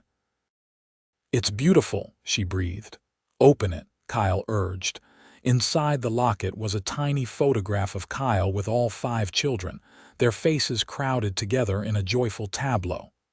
On the opposite side was a space, empty and waiting. For you, Kyle explained. If you want it to be. Kyle, Penelope began, emotion making her voice unsteady. I'm not proposing, Kyle clarified quickly. Not yet, but I want you to know that's where my heart is headed. When you're ready, if you're ever ready, I want to build a life with you. A family. Tears welled in Penelope's eyes. I don't know what to say. You don't have to say anything now, Kyle assured her. Keep the locket, think about it, about us, about what kind of future you want. Penelope closed her fingers around the locket, feeling its weight physical and symbolic. Thank you, she said simply. For this. For understanding, for everything. Kyle smiled, relief evident in his expression. So you'll think about it. I will, Penelope promised. But Kyle, I need you to know something too. My hesitation isn't because I don't care enough. It's because I care so much that it frightens me sometimes. I understand fear, Kyle said gently. I've lived with it since Catherine died. Fear that I'd never feel happiness again. Fear that if I did, I'd somehow lose it. But Penelope, being with you has taught me that some things are worth the risk. Their conversation was interrupted by the children bursting into the parlor, eager to show Penelope a scrapbook they'd been making of pressed flowers and leaves. The moment passed, but the locket remained warm in Penelope's hand, a tangible promise of possibilities. The following week, as Thanksgiving approached, Mineral Park was abuzz with preparations for the holiday. The school would be closed Thursday and Friday, giving everyone a 4-day respite. Penelope had been invited to join the Vance family for Thanksgiving dinner, an invitation she had accepted with pleasure. On Wednesday afternoon, as the students were filing out after the final bell, Mayor Thornton appeared at the schoolhouse door. Miss Foster, he greeted her with uncharacteristic warmth. A moment of your time, of course, Mayor, Penelope replied. Curious about his unexpected visit, Thornton waited until the last child had departed before speaking. The town council had a special meeting last night. We've received correspondence from the Territorial Education Office. Penelope tensed, uncertain whether this was good or bad news. They're sending a representative to inspect the school next month, Thornton continued. If we meet their standards, we'll receive additional funding for the new school building. And, he added with obvious pride, Mineral Park will be recognized as having the first official school in this part of the territory. That's wonderful news, Penelope said, genuinely pleased. When exactly will the inspection take place? December 15th, Thornton replied. Just before the Christmas break you've scheduled. Will that be sufficient time to prepare? More than sufficient, Penelope assured him. The students are making excellent progress. I'm confident they'll impress the inspector. Good, good, Thornton nodded. There's one other matter. The council has voted to increase your salary to $40 per month, effective immediately. Penelope was taken aback by this unexpected generosity. That's very kind, Mayor. May I ask what prompted this decision? Thornton looked slightly embarrassed. To be frank, Miss Foster, we've received inquiries from neighboring communities about enticing you away from Mineral Park. We thought it prudent to ensure you have reason to stay. I see, Penelope said, surprised that her reputation had spread so quickly. I appreciate the council's confidence in me, Mayor, and I have no plans to leave Mineral Park. Excellent, Thornton smiled, seeming genuinely relieved. Well, I'll let you finish your day. Happy Thanksgiving, Miss Foster. Happy Thanksgiving, Mayor, Penelope replied. After Thornton left, Penelope sat at her desk, considering this latest development. The increased salary was welcome. It would allow her to purchase more books and supplies for the school, and perhaps send a little money to her aunt in Boston, her only remaining family. But more meaningful was the knowledge that the town valued her enough to want to keep her. Mineral Park had become home in a way Boston never had. Here, she had purpose, respect, community, and the beginnings of what might be the greatest love of her life. The thought of Kyle brought her hand to the locket she now wore beneath her high-collared dress. She had placed her own small photograph opposite the family portrait, a tintype she'd had taken in Boston before her journey west. The locket was a promise, one she was increasingly certain she wanted to fulfill. Thanksgiving Day dawned clear and cold, with a fresh blanket of snow covering Mineral Park. Penelope dressed carefully in her best dress, a deep burgundy wool with subtle embroidery at the collar and cuffs. She wore her hair partially up, with soft curls framing her face, and after a moment's hesitation, added a touch of rose-tinted salve to her lips. The Vance household was warm and fragrant with the smell of roasting turkey when she arrived. Mrs. Reynolds greeted her with a flowery hug, immediately putting her to work rolling out pie crusts. The children darted in and out of the kitchen, stealing bits of food when they thought no one was looking and bringing bursts of cold air with them from their outdoor play. Kyle found her in the kitchen, her cheeks flushed from the heat of the stove and a smudge of flour on her nose. "You look right at home," he observed, his eyes warm with admiration. "Mrs. Reynolds is an excellent teacher," Penelope replied, gesturing to the perfectly crimped pie crust before her. "I wasn't talking about the pie," Kyle said softly, reaching out to brush the flour from her nose. The touch was brief but intimate, and Penelope felt her cheeks warm further. "Enough of that," Mrs. Reynolds scolded, though her eyes twinkled with approval. "Kyle, make yourself useful and set the table. Miss Foster and I have cooking to finish." The Thanksgiving meal was everything a holiday feast should be: abundant, delicious, and shared with those who had become as dear as family. The children were on their best behavior, though Emma couldn't resist showing off her improved reading skills by reciting a Thanksgiving poem she had memorized. After the meal, while Mrs. Reynolds supervised the children in cleaning up, Kyle invited Penelope to join him for a walk. "Are you sure?" Penelope asked, eyeing the snow-covered landscape. "It's quite cold." "We'll bundle up," Kyle assured her. "Besides, I have something I want to show you." Intrigued, Penelope agreed. Wrapped in warm coats, scarves, and gloves, they set out from the house. Kyle led her not toward town but in the opposite direction, where a path wound through pine trees toward the foothills. "Where are we going?" Penelope asked as they crunched through the snow. "Not much further," Kyle promised. "Just over this rise." As they crested the small hill, Penelope gasped in delight. Before them lay a pristine meadow, the snow sparkling in the afternoon sun. At the far edge stood a small cabin, smoke curling from its chimney. "What is this place?" she asked. "My land," Kyle said simply. 20 acres that I purchased when I first came to Mineral Park. The cabin was already there. I've been fixing it up over the years." "It's beautiful," Penelope said sincerely. "Come see inside," Kyle urged, taking her hand and leading her across the meadow. The cabin was small but solidly built, with a stone fireplace at one end and windows that looked out over the meadow and distant mountains. Inside, it was surprisingly cozy, with simple but comfortable furniture, colorful rugs, and shelves lined with books. "You've done all this yourself?" Penelope asked, running her fingers along a polished oak bookshelf. "Most of it," Kyle nodded. "Collins helped with some of the carpentry." "But you don't live here," Penelope observed. "You live in town." "It's too far from town for a marshal's duties," Kyle explained. "And the children need to be close to school and friends.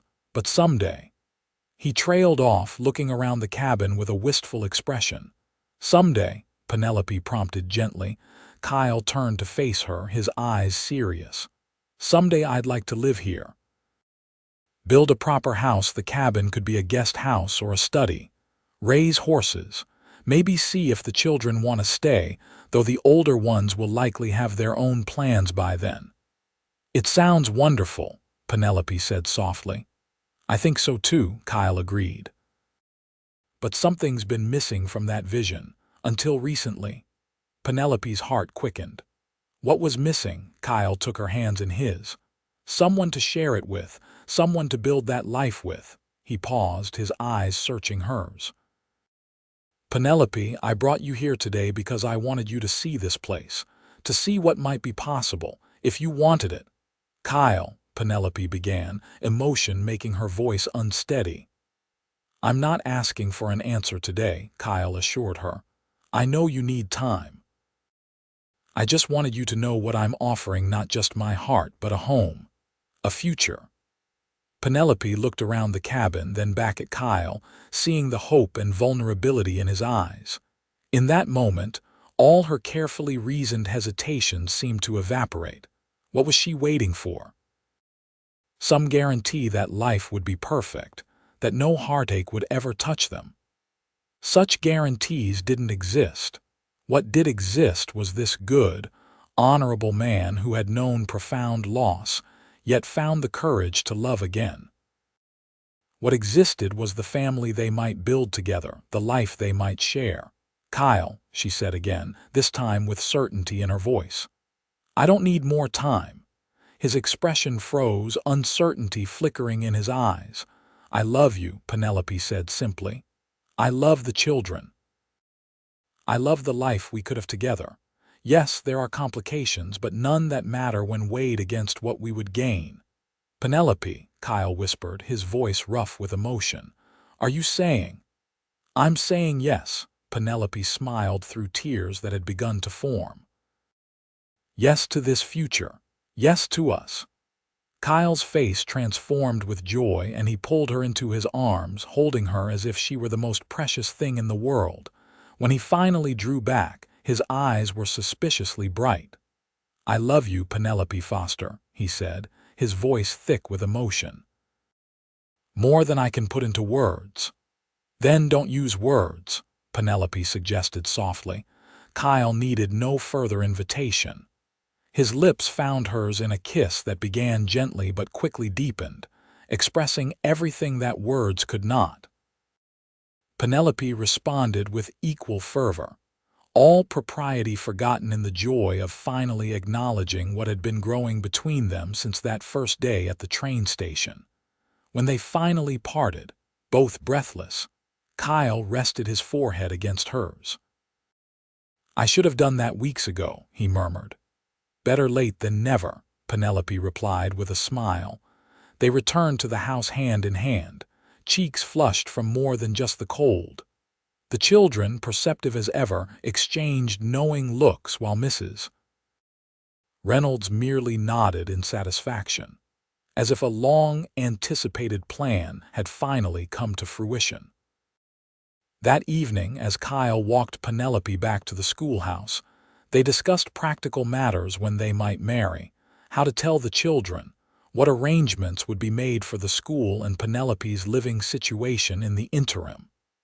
"Spring would be best," Kyle suggested. "After the new school is built, That way there won't be any question of impropriety about you living above the schoolhouse." "Spring seems very far away," Penelope sighed. 4 months, Kyle calculated. Long enough for proper preparations, but not so long that we'll lose our minds. Penelope laughed. A reasonable compromise. As they reached the schoolhouse door, Kyle drew her into his arms once more. "I still can't quite believe this is happening," he admitted. "That you chose me, chose us." "It feels right," Penelope said simply. As if everything that happened, the school burning down, having to improvise, it all led to this. To us. "You remember what I said to you that first day at the train station?" Kyle asked. Penelope smiled at the memory. "The train left and no one looked back." "I'm looking right at you," Kyle finished softly. "I've been looking at you ever since, Penelope, and I like what I see more each day." Their goodbye that night was prolonged and sweet, full of promises for the future they would build together. The weeks leading up to Christmas passed in a blur of activity. School preparations for the territorial inspector kept Penelope busy during the day, while evenings were often spent with Kyle and the children, making plans for both the holiday and their spring wedding. The news of their engagement spread quickly through Mineral Park, met with general approval, and only a few raised eyebrows from the more conservative elements of the community. Mayor Thornton, to Penelope's surprise, offered his congratulations with what appeared to be genuine warmth. "Mineral Park needs stable families," he declared, "and educated children. Your union with Marshal Vance serves both purposes admirably."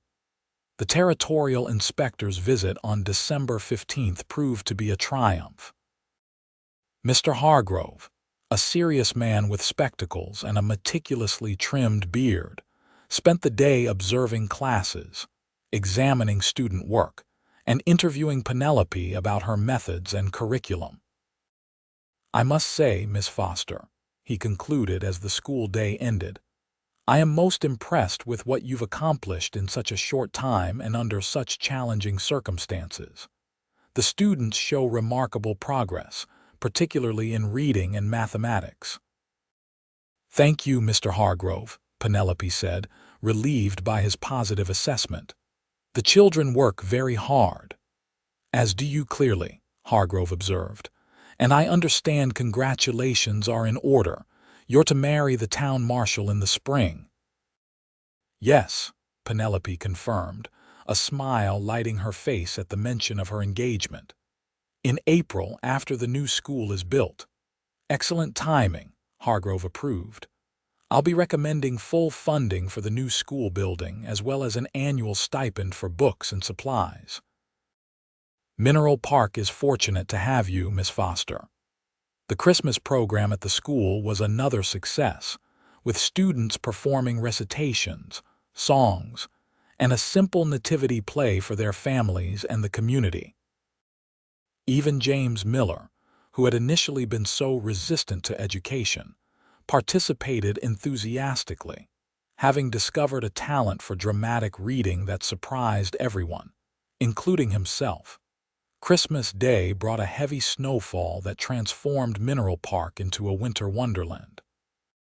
Kyle arrived at the schoolhouse early, bearing gifts and an invitation to spend the day with him and the children, opening presents and enjoying a holiday feast.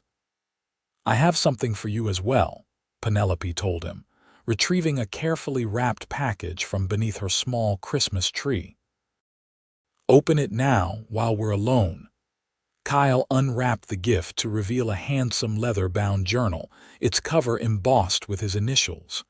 Inside, Penelope had written an inscription: "For memories past, present, and future.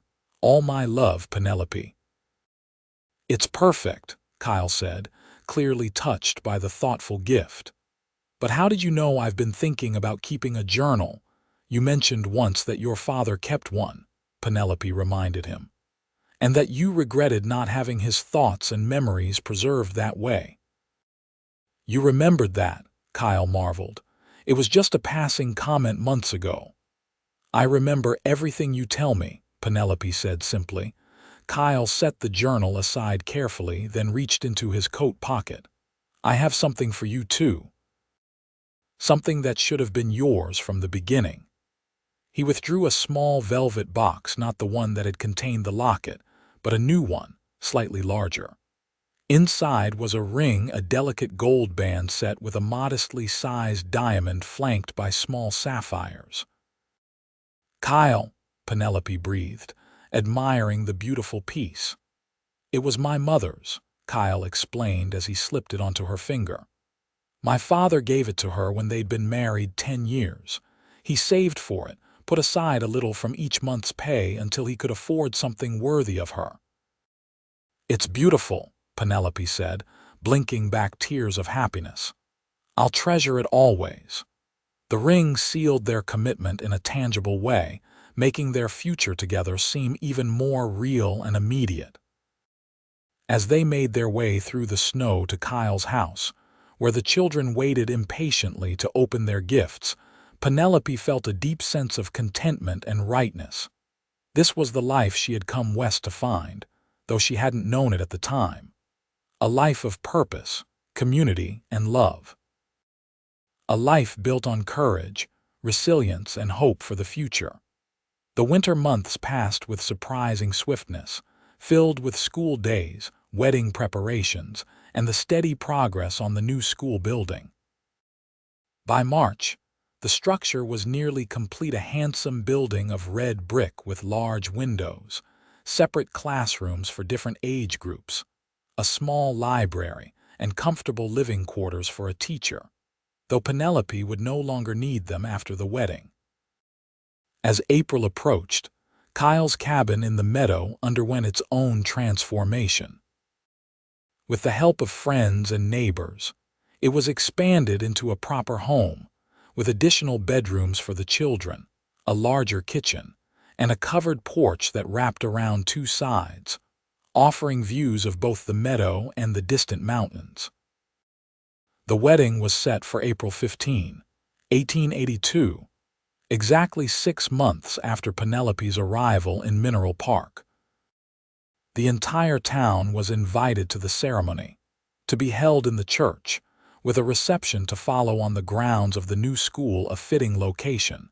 Everyone agreed, given the couple's shared commitment to education.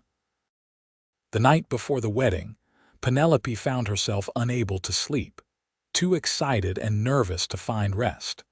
She rose from her bed and went to the window of her room above the old schoolhouse, looking out at the moonlit town that had become her home.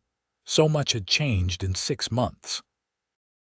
She had arrived alone, uncertain of her future, only to find everything she had ever wanted but hadn't known. She was seeking purpose, family, love. Tomorrow she would become Mrs. Kyle Vance. She would officially become mother to 5 wonderful children. She would begin a new chapter in a life that had already exceeded her wildest expectations. As dawn broke on her wedding day, Penelope was awakened by a knock at her door. Mrs. Holloway entered, bearing a breakfast tray and a beaming smile. "Today's the day, my dear," she announced. "Are you ready?" Penelope smiled, her heart full. "More than ready, Mrs. Holloway. I've never been more certain of anything in my life." The ceremony was simple but beautiful. Penelope wore a gown of ivory silk with lace trim, made by the town's seamstress with fabric ordered specially from San Francisco.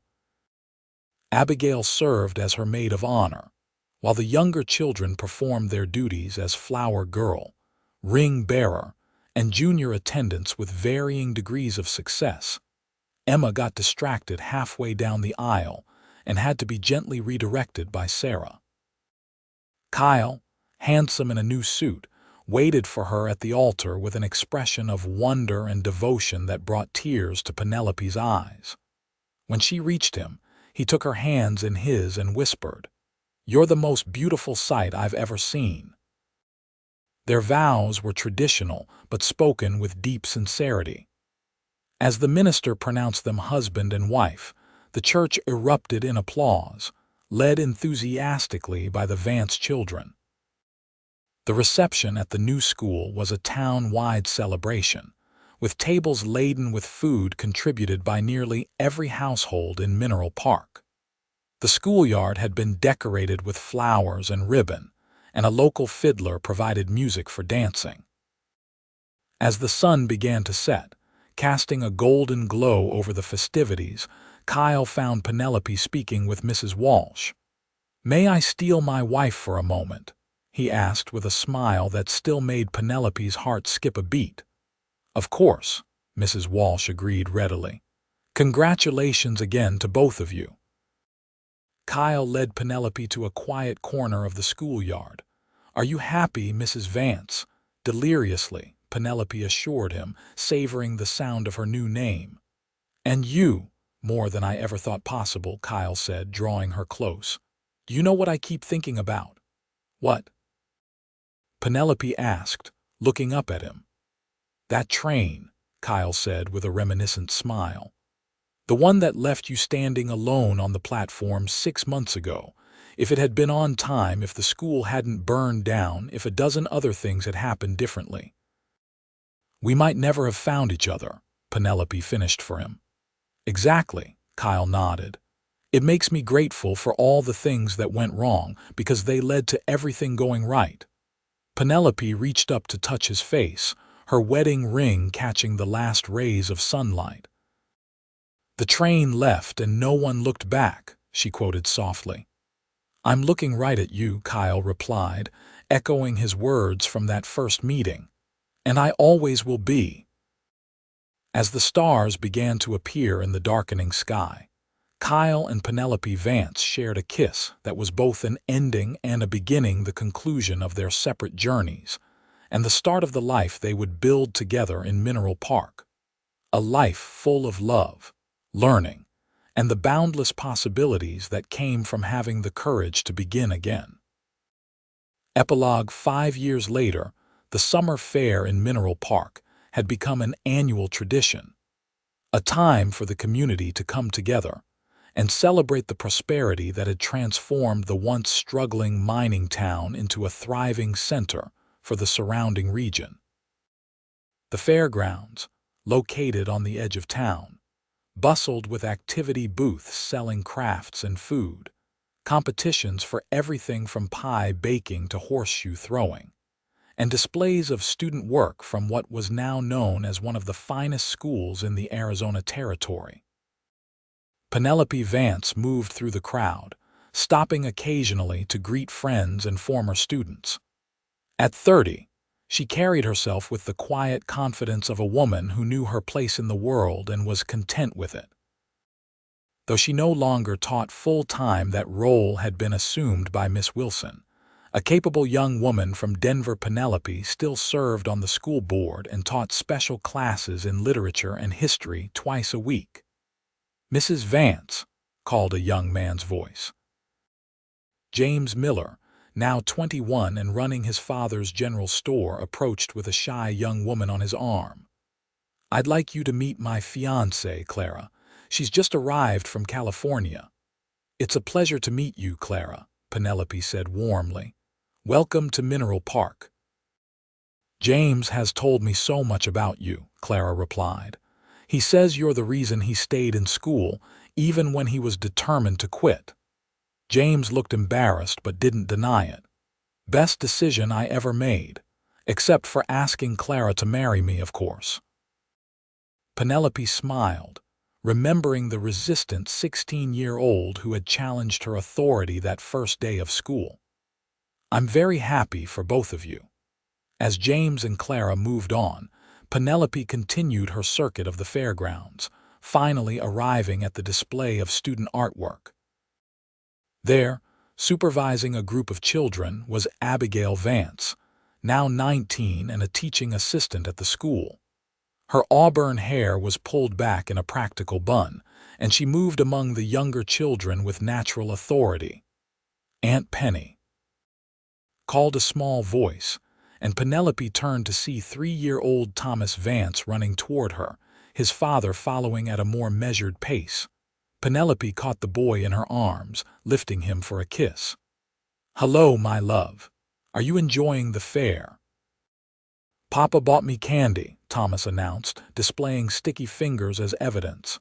"Did he now?" Penelope raised an eyebrow at her husband, who had the grace to look sheepish.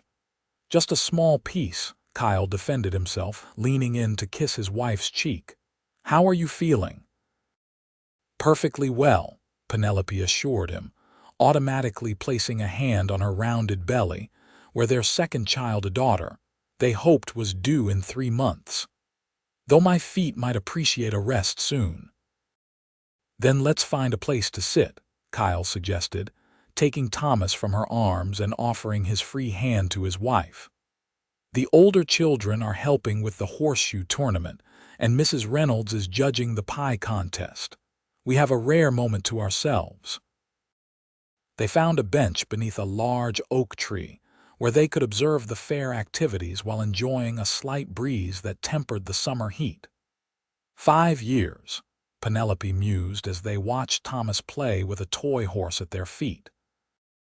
"Sometimes it feels like yesterday that I stepped off that train. Other times, it seems like I've been here my whole life." "The best 5 years of my life," Kyle said, his hand finding hers. "Though I suspect the next 5 will be even better." Penelope smiled, leaning against her husband's shoulder. "Daniel heads off to college in the fall," she reminded him. "Our family is changing." "Growing, not diminishing," Kyle corrected gently. "Daniel will be back for holidays." "Matthew is already talking about taking over the ranch part of our property when he's older. Sarah shows real promise as an artist, and Emma seems determined to become the first female marshal of Mineral Park." Penelope laughed. "She does idolize you." "Poor judgment on her part," Kyle joked, though his eyes were warm with affection for his youngest niece, now daughter in all but name, as he and Penelope had formally adopted all 5 children shortly after their marriage.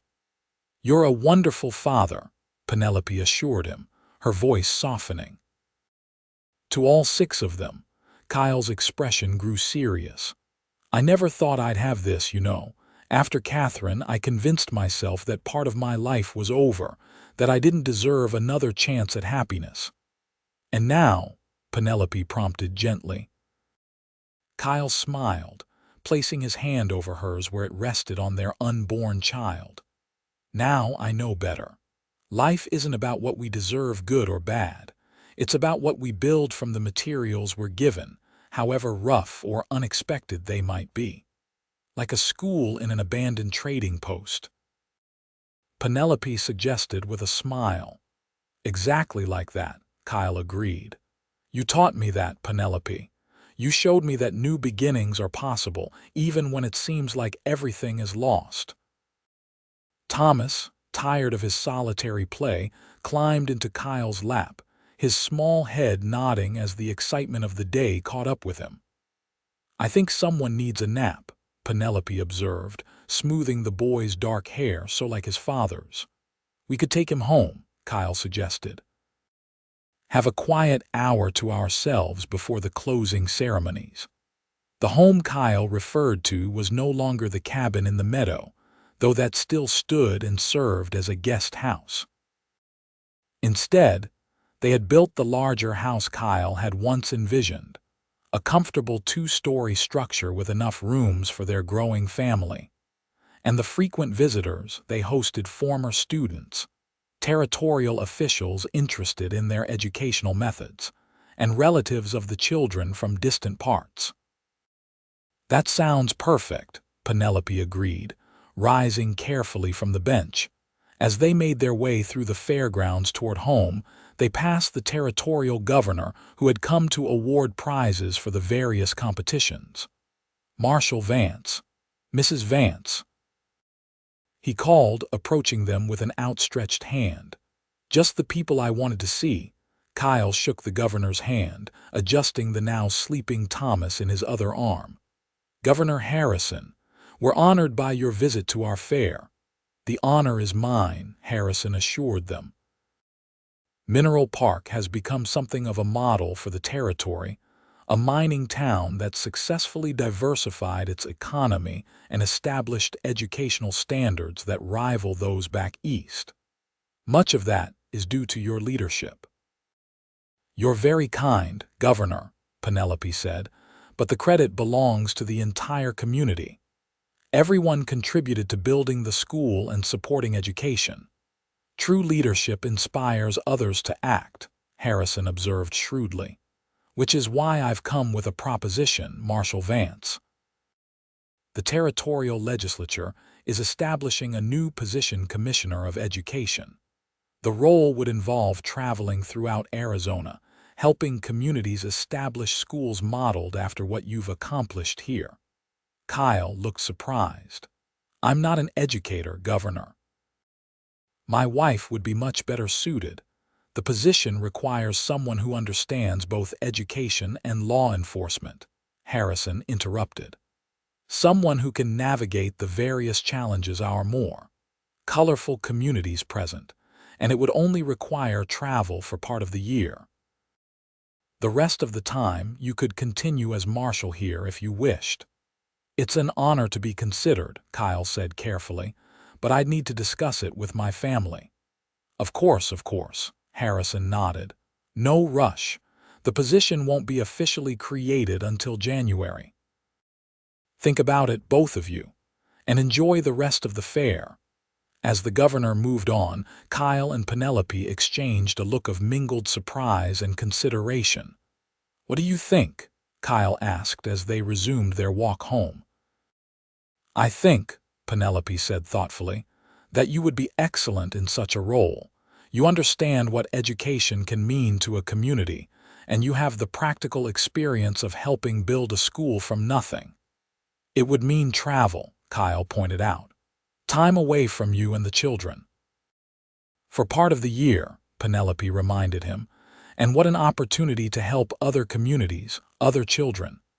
Kyle shifted the sleeping Thomas to his other shoulder. "We'll think about it," he decided. "Discuss it with the older children. It would affect all of us." Penelope nodded her agreement, her heart full of pride for this man who considered his family in every decision, who had grown from the grief-shadowed marshal she'd met that first day into the confident, compassionate leader he was now. They reached their home, a welcoming sight with its wide porch and blue door that Kyle had insisted on replicating from their house in town. Inside, they settled Thomas on his bed for his nap, then retreated to the parlor, where Penelope sank gratefully onto the comfortable sofa. "Better?" Kyle asked, sitting beside her and gently lifting her feet onto his lap to massage them. "Much," Penelope sighed appreciatively. "You spoil me." "As you deserve to be spoiled," Kyle insisted. "You're growing our daughter after all." "You sound very certain it's a girl," Penelope observed with a smile. "Just hopeful," Kyle admitted. "Though I'll be equally delighted with another son." They sat in companionable silence for a few minutes, the only sounds the distant hum of activity from the fair and the occasional call of birds from the trees outside. "You ever regret it?" Kyle asked suddenly. "Coming west, staying in Mineral Park when the school had burned down?" Marrying a widowed marshal with 5 children in tow, Penelope considered the question seriously, knowing Kyle deserved an honest answer. "I've regretted many things in my life," she said finally. "Harsh words spoken in anger, opportunities missed through fear, but never this. Never us." Kyle's eyes, still the color of a summer storm but now rarely shadowed by grief, met hers with a love so profound it took her breath away. "When that train left, and you were standing alone on the platform, looking so lost and determined at the same time, something told me to stay, to speak to you." "I'm eternally grateful you did," Penelope said softly.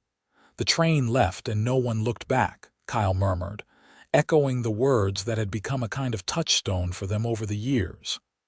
"The cowboy said I'm looking right at you," Penelope completed the phrase, reaching for his hand. as their fingers intertwined, symbolizing the lives they had woven together against all odds and expectations. Penelope felt the baby move within her a new life, a new beginning, a continuation of the love story that had begun with a missed connection and a chance encounter in a dusty frontier town called Mineral Park. The train had left, but something infinitely more valuable had remained, something that would endure long after trains stopped running and towns faded into history. Something as eternal and boundless as the western sky under which their love had bloomed, and their family had grown a love born of courage, nurtured by kindness, and destined to leave a legacy that would echo through generations to come.